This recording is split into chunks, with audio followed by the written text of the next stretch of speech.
두 번째 문제가 되는 거. 21세기 그러니까 대한민국이 새로운 선진국이 되기 위해서 꼭 해결돼야 될 게 또 뭐가 있습니까요? 지금 지방소멸 문제가 가잖아요. 그렇죠? 뭐 인구 감소뿐만 아니라 지방에 그러니까 지방소멸은요. 핵심은 뭐냐면요. 청년들이 거기서 떠나는 겁니다. 청년들이 떠나는 거예요. 그러니까 지방소멸하고 청년 문제는 동전의 앞뒷면입니다. 지방이 소멸되면 대한민국이 소멸된다는 거예요. 예? 즉 이건 뭡니까? 대한민국의 미래를 여는 문제입니다. 앞에 가계부채 문제는 뭡니까요? 기존에 있는 경제 적폐와 관련된 문제라면은 지방소멸은 바로 뭐예요? 미래 문제인 겁니다. 자, 그러면 우리가 대한민국의 우리가 지금 현재 상황은 이걸 어떻게 풀 수 있는가를 이거 대한민국만이 풀 수 있습니다. 지금 암담하잖아요. 지방소멸과 이 청년 문제를 보게 되면요. 자, 지방소멸이라 해가지고 이게 일본 학자가 만든 개념인데 지방소멸 위험 지수라는 거를 그러니까 20대 30대 여성들이 대개 가임할 수 있는, 즉 뭐냐면 임신을 할 수 있는 생물학적으로 이런 인구라고 이제 봐가지고 이 인구 숫자를 65세 이상 고령 인구로 나눈 거예요. 근데 이것도 이 지수가 완전한 건 아니지요.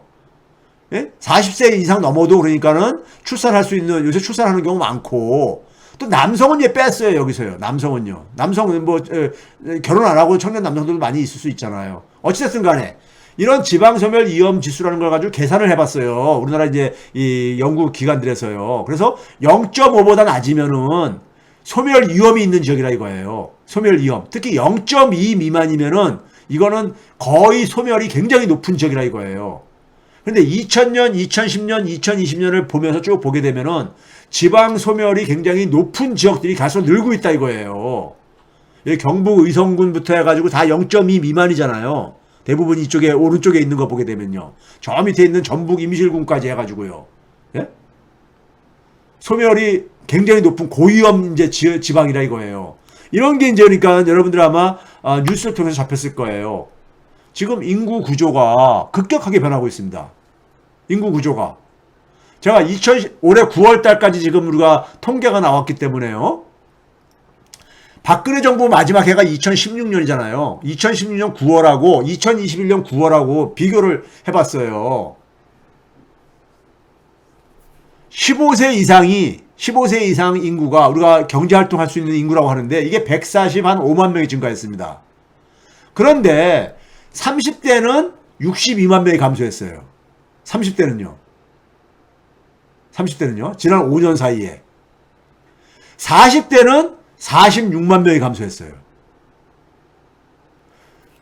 청년층이라고 얘기하는 15세에서 29세는 63만 명이 감소했어요. 예? 이들을 다 합치게 되면 얼마가 되는 겁니까요? 대충 어림잡아서 해더라도 한 170만 명 되잖아요. 그렇죠? 반면에 60세 이상은요 290만 명 가깝게가 증가했어요. 지난 5년 사이에. 최근 1년 사이에는요 65만 명이 다시 증가하고 있습니다. 60세 이상이요. 그러니까 50대도 지금 거의 정체 상황으로 진입하고 있어요. 50대도 보게 되면요. 2019년 9월이나 2021년 9월이 똑같잖아요. 숫자가요. 그렇죠? 그러니까 60세 미만은 감소로 이제 이게 정착돼 가고 있는 거고 60세 이상은 급증하고 있는 겁니다. 예? 이렇게 인구가 급변하고 있어요. 그래서 취업자가 증가하려면은 60세 이상에서 증가하지 않으면 취업자는 이제 증가하기 힘듭니다. 왜? 그 밑에 연령층들은 인구가 감소하고 있기 때문에요. 자, 인구 구조가 급변을 해요. 그러다 보니까 지방 같은 경우는 더더군다나 청년들이 부족하죠. 예? 더더군다나. 그렇죠? 자, 우리가 한번 생각해 보세요. 우리 사회 지금 문제가 뭡니까요? 가게들은 고용에 대해서, 노후에 대해서 불안감을 갖고 있잖아요. 예? 청년을 포함해서 다음 세대들은 더하지요. 고용 불안. 예? 20대를 그러니까 비정규직으로 살다가 20대 끝날 때쯤 되게 되면 30대 진입하면 더 취업하기 힘들겠다. 정규직으로. 좌절감에 빠지게 되죠. 이걸 해결하려면 어떻게 해결했습니까요? 뻔하죠. 뭐 일거리랑 소득을 강화하는 수밖에 없잖아요. 그렇죠? 이 일거리하고 소득을 강화하려면 어떻게 되겠습니까요? 제가 볼 때는요. 기존에 우리가 있는 산업, 유산이죠. 유산. 20세기의 유산이요. 20세기의 유산, 산업과 관련된 거기는 기성세대들이 되게 일자리를 갖고 있잖아요. 소득을 거기서 되게 얻고 있잖아요. 청년 일거리하고 연계성을 만들어야 됩니다. 기성세대의 일거리하고 청년 일거리의 연계성을 만들어야 되는 거예요. 이걸 뒤에서 보여드릴게요. 그 다음에 우리나라 지금 경제 생태계가 활력을 잃어가잖아요. 제조업을 보게 되면은 지방의 공단들 굉장히 어렵잖아요. 그러니까 이재명 지사가 성장률이 지금 계속해서 우리가 지난 한 30년 동안 계속해서 떨어져 오고 있잖아요. 우하향하는 성장률을 우상향으로 바꾸겠다. 그거 바꾸려면요. 산업을 재편해야 돼요. 산업을 재편해야 됩니다. 이 산업을 재편을 하는 것은 누가 할 수 있느냐? 새로운 산업을 만드는 거예요. 새로운 산업은 누가 할 수 있습니까요? 청년들이죠. 새로운 산업은 어디서 나오는 겁니까? 새로운 기술과 관련되는 거야. 새로운 기술이라는 게 뭐예요? 디지털 기술, 4차 산업혁명과 관련된 기술이잖아요. 이거를 가장 잘하는, 이 기술을 가장 잘하는 게 누구예요? 20대, 30대잖아요. 20대, 30대들이 뭔가 그러니까 새로운 시도를 해야 되는 거잖아요. 사업을 해야 되는 거잖아요. 이거 제가 누차 얘기했지만은. 그렇죠? 청년들이 새로운 시도하고 일거리 만들기가 돼야지 산업재편이 가능한 거예요. 이게 어떻게 될지, 어떻게 하면 될지를 보여드릴게요. 그 다음에 지금 인구 충격이 있잖아요. 인구 충격이 뭡니까? 저출산이지요. 저출산은 왜 생기는 겁니까요? 경제학적으로 볼 때는 낮은 결혼율입니다. 결혼을 못하는 거죠. 안 하려고 하는 사람들도 있습니다. 안 하는 사람은 저는 존중합니다. 근데 하고 싶은데 못하는 사람은 이건 사회가 책임져야 될 일인 겁니다. 하고 싶은데 못하는 사람은요. 경제학에서는요. 결혼율을 결정하는 가장 중요한 요인을 임금 불평등이라고 봅니다. 임금 불평등이 심할수록 결혼율이 떨어진다고 이렇게 설명합니다. 실제로 비정규직이 정규직보다 결혼율이 낮거든요. 그럼 임금 불평등을 어떻게 해소할 수 있습니까요? 이거 가장 좋은 거는 청년들이 그러니까 청년들의 많은 일거리를 좋은 일거리를 많이 만드는 거죠. 자, 이거를 우리가 돌파구를 한번 이 문제 간단한 문제 아니잖아요. 그렇죠? 자, 지금 산업재편이게 새로운 일거리 만드는 걸 했었어요. 산업이란 뜻이 그랬습니다. 나을 산자에다가 일업자니까요. 예? 일을 만드는 겁니다. 예? 새로운 일거리 만드는 거죠. 더군다나 지방소멸, 저출산 고령화의 해법은 우리가 이 해법을 만들어내야 되는 거예요. 다음에 4기 민주정부에서는요. 지방소멸 막으려면은 청년이 떠나는 지역을 청년이 떠나지 않게 만들어야 되고 청년이 돌아올 수 있게 해야 되는 거예요. 그거 안 하면 지방소멸은 피할 수가 없죠. 그렇죠? 청년이 지방으로 돌아와야 되고 청년이 지방에서 뭔가 새로운 시도를 해야지만이 이 문제는 풀릴 수 있는 거예요. 경제 이론 동원 안 해도 뻔한 거잖아요. 자, 그럼 구체적으로 봐봅시다. 문재인 정부가 산업재편을 혁신성장까지 한다고 했는데 김동연 때 플랫폼 경제 활성화, 홍남기 때 데이터 경제 활성화. 그게 말로만 바뀌어서 한국형 뉴딜, 디지털 뉴딜과 그린 뉴딜 했는데 이게 이명박의 녹색성장의 문재인 버전이고 박근혜 창조경제의 문재인 버전이에요. 예? 왜 그러냐면요. 올해 수출이 굉장히 잘 되고 있잖아요. 올해 수출이요. 예? 기존의 수출이 가장 잘 됐던 해가 2018년입니다. 2018년인데 올해 13대 주력 수출 품목들이 다 제조업이에요. 제조업입니다. 근데 이 중에서 7개는 여전히 그러니까 수출이 감소하고 있어요. 전체 수출액은 증가하고 있는데. 그러면서 제조업 위기는 계속 진행형입니다. 지방 공단이 굉장히 어려운 게 지역에 있는 산업단지가 어려운 게 바로 이겁니다. 자, 그럼 이제 이 문제를 어떻게 풀 것인가? 이 문제 풀 수 있는 거는요. 이재명 정부뿐이 없습니다.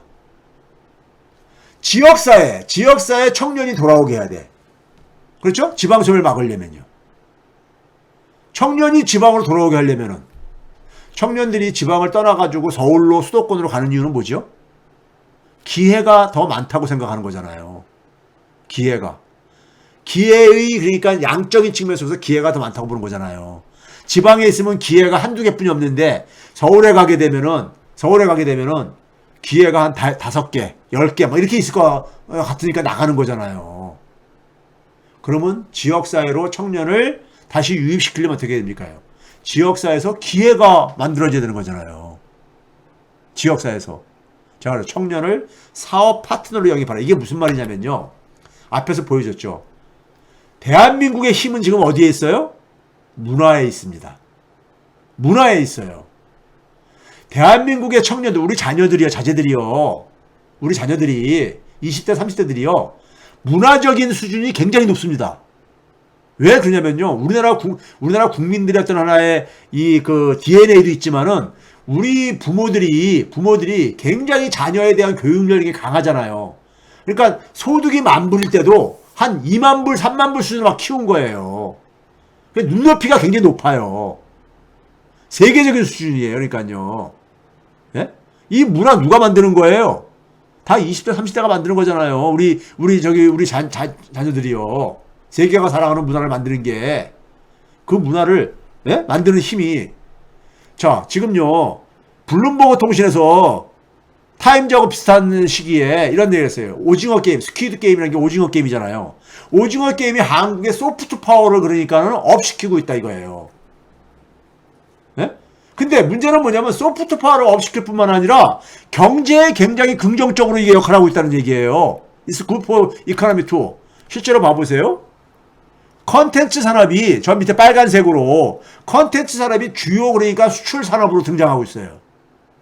우리 그 쉽게 예상하잖아요. 드라마, 케이팝 뭐 이런 것들 그러니까. 예? 근데 오른쪽 건 뭔지 아세요? 뭡니까요? 소프트 파워 해가지고 코리아스 크리에이티브 인더스트리. 한국의 그러니까 창작 산업들. 문화와 관련 창작 산업이 일자리 증가해서 그러니까 다른 부분들을 압도하고 있다는 거잖아요. 예? 다른 부분들을 일자리를 가장 많이 만들어내는 부분이 바로 이 창작 산업이라 이거예요. 문화 산업인 거죠. 청년들이 제일 관심 있는 게 바로 뭐예요? 이 부분이에요. 청년들은요. 제조업은 저희 세대가 기성세대가 과거에 농사 짓는 거 싫어했듯이 예? 새로운 기술과 관련된 걸 좋아하다 보니까 문화 산업에 가잖아요. 그렇죠? 당연한 거예요. 근데 세계적인 수준인 거예요. 우리가 세계적인 수준인 거예요. 그러면 이 역량을 그러니까 계속해서 더 발달시키고 이 역량을 더 꽃피우게 해야 되는 거잖아요. 이 역량을 활용해야 되잖아요. 자기가 가지고 있는 자산이 무엇인가를 정확하게 인식을 하고 지방 소멸을 그러니까 풀어가야 될 게 아니겠습니까? 자, 이거 봐보세요. 우리가 대한민국이 수출 가지고 먹고 사는 나라라고 하잖아요. 근데 팬데믹 이전에 수출이 굉장히 위기 상황이었었어요. 2018년에 반도체가 경기가 좋아지면서 정점을 찍습니다. 6천억 달러가 처음 돌파했었어요. 6천억 달러가. 그런데 2019년도에는요, 반도체 경기가 꺾이면서 급감을 했거든요. 반도체 경기가 이제 그러니까는 이 후퇴하면서요. 근데 그 당시 수출액이 5,422억 달러예요. 이게 어느 정도냐면 2011년 수준보다 10억 달러가 적은 규모예요. 아니 30억 달러가. 그러니까 10년 전으로 후퇴를 한 거예요. 수출액이요. 이렇게 위기 상황이었습니다. 팬데믹 이전에 이미 위기 상황이었어요. 그런데 올해 지금 수출이 살아나고 있는데요. 총 수출액이 2018년 수준보다 3.8%가 증가를 했어요. 그런데 여러분들이 볼 때는 반도체 이런 것들이 끌고 갈 것 같죠? 아니에요. 반도체 수출액은 2018년보다 여전히 3.7%가 아직도 적은 상태예요. 13대 주력 품목, 13대 품목이 78%나 차지하는 이런 품목입니다. 전체 수출액이에요. 그런데 이것도 줄어들었어요. 마이너스 1.2%로요. 그럼 뭐가 수출을 끌고 있느냐? 밑에 봐보세요. 대기업, 중견기업들은 수출 증가율이 0.9%만 안 증가했어요. 올해 상반기에요. 중소기업은 7.6%가 증가했어. 예? 중소기업들이 끌고 있다 이거예요. 그럼 중소기업 제품들이 갑자기 우리나라 대기업들의 이런 상품들 잘 수출이 안 되는데, 예? 전통적인 그러니까 경쟁력을 갖고 있는 제조업도 잘 안 되는데, 중소기업들이 갑자기 왜 이렇게 수출이 잘 되고 있냐 이거예요. 중소기업들의 이 수출 제품은 뭡니까요? 아유, 이게 제가 자료를 첨부를 안 했네. 중소기업들의, 여기 있네요. 중소기업들의 제품은요, 재료 어떤 거냐, 농수산품, 화장품, 이런 건 잘 알고 있는 얘기죠. 화장품은 K-팝이라든가 K-드라마로 많이 가야 된 거고, 올해부터요, 지난해부터 농수산품이, 먹거리가 많이 수출되고 있어요. 예? 그 다음에 생활용품, 플라스틱 이런 것들이요. 중소기업들이 만드는 생활용품. 근데 이런 것들이 갑자기 대한민국 제품이 갑자기 수출 잘 되냐고요. 예? 갑자기 무슨 중소기업들이 만드는 제품이 갑자기 무슨 이 슈퍼스타가 됐습니까? 아니잖아요. 팬데믹을 계기로 해가지고 대한민국의 이 매력도가 굉장히 증가한 거예요. 이 매력도가 어디서 나온 겁니까? K문화잖아요. K문화가 주도하는 거잖아요. 작년에 K방역과 더불어가지고요. 그렇죠? 지금 무슨 얘기냐면은 기생충이 작년에 2월 달에 전 세계 영화제상을 싹쓸이 하면서 우스갯소리로 우리가 짜파게티가 그러니까 갑자기 수출이 잘 된다 이거예요. 예? 이 농수산품이잖아요. 예? 짜파게티가. 그 짜파게티가 왜 소비하는 겁니까요? 그 영화의 효과잖아요. 화장품이 그러니까 드라마라든가 이 케이팝 저거라면은 생활용품이 올해 그러니까 이 오징어 게임을 가지고 거기 누굽니까? 이정재인가요? 배우 저기죠. 그러니까 라면 먹는 거. 그래서 라면이 또 갑자기 간다잖아요. 지금 뭡니까? 중소 제조 제품이 가는 것은 한국의 K 문화의 이 효과인 거예요. 그래서 경제 전문가들도 정부의 그러니까는 관료들도 이 효과를 몰라요. 이건 제가 계속 뉴스공장에서 계속 얘기했던 거잖아요. 그러면 지방에 가면은 물론 산당 같은 데는 산업단지 같은 데는 대기업들도 입장하고 있지만 대기업들은 자기 능력으로 헤쳐나갈 수 있는 사람들이고요. 헤쳐나갈 수 있는 기업들이고 중소기업들, 지방의 많은 기업들이 뭡니까? 중소제조업체라든가 아니면 지방에서 생산하는 농수산품을 가지고 가공한 그러니까는 이 제조업품이죠. 농수산품을요. 그렇죠? 그러면 이런 제품을 그러니까 우리가 이런 제품을 시장을 그러니까 넓히는 게 지방의 중소기업들이 사는 거잖아요. 그렇죠? 지방의 경제가 사는 거잖아요. 그럼 어떻게 되겠습니까? 지방의 중소제조업 제품에다가 K 컨텐츠를 입히라 이거예요. K 컨텐츠를. 예? 우리가 과거에 보게 되면 MP3가 나왔을 때 MP3의 절대 강자는 아이리버였었습니다. 근데 아이폰이 나오면서 아이리버가 몰락의 길을 걸었잖아요. 왜 그렇습니까? 아이폰은 서비스를 제공을 했잖아요. 단순한 MP3가 아니라. 그런 것처럼 제조 제품만 가지고는 안 되고 제조 제품 플러스 알파가 있어야 되는 거예요. 알파가. 아이폰 같은 건 서비스를 부과한 거라면은 우리나라 제조 제품에다 뭘 구하냐? 컨텐츠를, 스토리텔링을 입혀라 이거예요. 스토리텔링을 입혀라 이거예요. 그건 누가 할 수 있습니까? 지방의 중소제조업체 사장님들 절대 못합니다. 지방에 우리가 이 1차 산업에 종사하시는 분들 절대 못하죠. 그런 감수성이 없으니까요. 문화에 대한. 그건 누구만 할 수 있어요? 대한민국 청년들만이 할 수 있는 겁니다. 그렇죠? 근데 이 청년들을 지방에 있는 중소제조업체에 직원으로 채용한다면 절대 안 갑니다.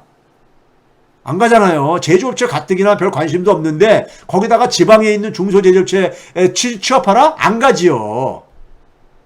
그런데 청년들한테 니네들은 컨텐츠 크리에이터가 되라. 그러면서 뭐냐면은 중소제조업 사장님과 더불어서 사업 파트너로 그러니까는 청년들을 영입해보세요. 그러니까 예를 들어서 이 제조업 제품을 해외에다가 그러니까 해외 시장을 뚫는 거예요. 해외 시장을 뚫으려면은 우리 K 문화를 입혀야 된다 이거예요. 그거는 청년들만 할 수 있어. 또 디지털 기술에 대해서 굉장히 익숙한 게 청년들이란 말이에요. 아이디어도 많아요, 청년들이요. 컨텐츠에 대한. 그런데 단순하게 사장님과 직원 사이면 절대 안 가요. 사업 파트너로. 즉 뭐냐면은 청년들이 그 이루는 성과에 대해서는 이익을 공유하겠다. 청년들한테 더 많이 줘야 되죠. 더 많이 줘요. 사업 파트너가 되는 거예요. 예? 사업 파트너가.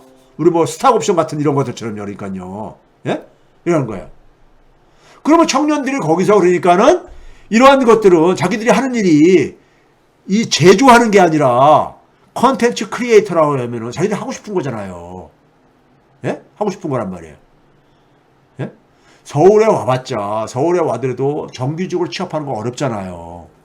기업이 채용을 안 하고 그러니까요. 그렇죠? 그러면 청년들이 그러면 예를 들어서 지방에 가서 내가 하고 싶은 걸 할 기회가 있어. 예? 그러면 이런 걸 하다가 자기가 또 창업도 할 수 있잖아요. 그렇죠?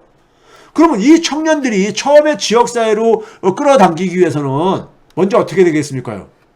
청년들이 정착할 때까지 주거비용을 줄여줘야 되죠. 공공임대 좋은 주택을 싸게 공급해 주든지, 소득도 그러니까 처음에 그러니까 우리가 정착할 때까지 좀 지원을 해줘야 되죠. 교육도 그러니까 자기들이 창업할 수 있는 이런 교육도 지원을 해줘야 되는 것이고요. 메이커스 랩 같은 경우 이런 걸에서 같이 그러니까 이런 대학에서 이 교육만 가지고는 안 돼요. 대학이 너무 지금 뒤쳐져 있기 때문에요. 그리고 자기가 거기서 경험을 쌓아가지고 자기 사업을 하고 싶을 때는 실행 자금도 그러니까 금융 지원도 해주고요. 일부 지자체들에서 그러니까 이런 걸 하고 있는데, 청년들의 역할을, 청년들을 그러니까 직원을 채용을 해가지고 그냥 이렇게 하려고 하는 이런 방식으로 안 돼요. 네? 이런 방식으로 안 됩니다. 청년들이 컨텐츠 크리에이터. 청년들이 갖고 있는 역량은 뭐냐? 문화 역량이에요. 이거를 활용하게 해줘야죠. 예? 근데 이거를 제조업체 사장님은 이런 거 없어요. 감각이 없어요. 죄송한 얘기지만. 농민들, 1차 산업에 종사하시는 분들 이런 거 감각 없어요. 근데 그 20세기의 유산, 우리의 산업유산을 그러니까 하나의 4차 산업, 5차 산업, 6차 산업으로 만드는 것은 청년들이 없이는 불가능하다 이거예요. 근데 청년들의 그 역량을 구하려면은 청년들하고 이게 동업관계 내지는 그러니까 그렇게 해가지고 청년들이 개척한 시장에서 나오는 수익의 대부분은 10이라고 한다면 7 내지 8 이상은 청년들한테 줘야 되는 거죠. 그래서 청년들이 열심히 할 동기부여가 될 게 아닙니까? 그렇죠? 청년들이 그런 걸 사업을 해가지고 성과를 만들어냈어. 그러면 자기 사업할 수 있는 자신감도 생기잖아요. 그거를 해줄 수 있는 그러니까 지방자치단체는 기본소득이라든가 기본금융이라든가 기본주택을 지원해주라 이거예요. 예? 그러면 청년들이 서울에서 20대 때 올라가가지고 정규직 취업하려고 하는데 안 돼. 그러다가 20대 후반 말 되게 되면 초조해지죠. 이러다가 30대가 되면 어떻게 되나? 초조할 게 아닙니까? 예? 30대가 되면 더 힘들잖아요. 그렇게 불안 속에서 사느니, 예? 서울에서 그러니까 저임금 아르바이트 하면서 불안 속에 사느니, 지방에서 자기가 하고 싶은 일을 만약에 할 수 있는 기회가 있다면은, 예? 공장에서 생산하는 거를 하찮게 봐놓는 게 아닙니다. 청년들이 관심 있는 거는 문화, 그 다음에 디지털 기술, 뭐 이런 쪽이잖아요. 이런 쪽을 자기가 할 수 있는 기회가 있어. 그럼 내려오지 않겠습니까? 예? 내려오지 않겠냐고요. 그렇죠? 청년들에 대해서 이런 지원을 해주는 것을 투자라고 생각해야 된다 이거예요. 지방이 소멸 안 하려면요. 그래 청년이 돌아오죠. 청년이 안 떠나죠. 이 방법 말고 뭐가 있어요? 지방은 전통적인 산업이 20세기의 유산이 있는 곳입니다. 이 20세기의 유산을 21세기화 시키라 그랬잖아요. 21세기화. 뭘로? 대한민국이 가지고 있는 강점, 문화, K문화. 그걸 할 수 있는 역량은 연령적으로 20, 30대 청년들이다 이거예요. 이거를 중앙정부하고 지방정부는 적극 지원을, 이거 투자 차원에서 지원을 해주라 이거예요. 기본주택, 기본소득, 기본금융 이런 것들이다 이거예요. 지방에 청년이 다시 유입되고 지방을 떠나지 않으면 지방소멸 막을 수 있는 거잖아요. 네? 수도권 집중 막을 수 있잖아요. 대한민국의 미래가 만들어지잖아요. 새로운 산업이 만들어지고, 예? 그렇죠? 청년들이 그런 걸 할 때까지 계속해서 지원을 하는 걸 이거 투자라고 생각하라 이거예요. 성과를 만드는 데까지 기다려주고, 예? 기다려주고요. 예? 이걸 초조하게 뭐 시간제 가지고 뭐 가지 마시고, 예? 그런 거 하지 마시고요.